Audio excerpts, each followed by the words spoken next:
Max Nordau, The Generation, published in 1892.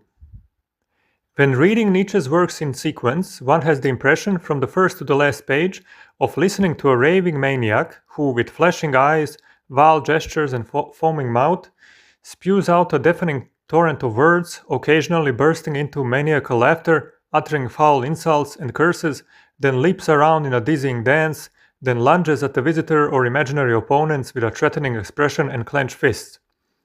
As far as the endless stream of words reveals any sense at all, it shows a series of constantly recurring delusions, which have their basis in hallucinations and pathological organic processes, which will be demonstrated in the course of this chapter.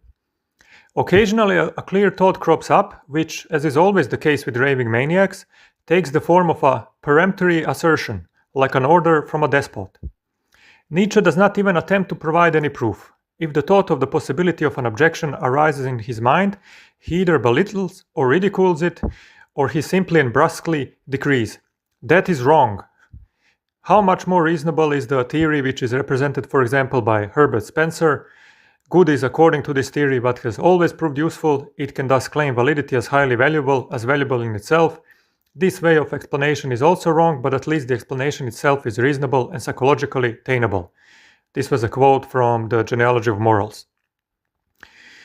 Nietzsche adds, "This way of explanation is wrong too." End of quote. Punctum. Why is it wrong? How come it is wrong? Because Nietzsche commands it so. The reader has no right to ask for more. By the way, he contradicts almost every single one of his powerfully dictatorial dogmas himself.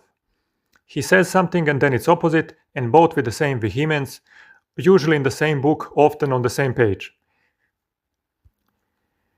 Now and then he becomes aware of self-contradiction, and then he pretends that he wanted to entertain himself, to vent his anger at the reader.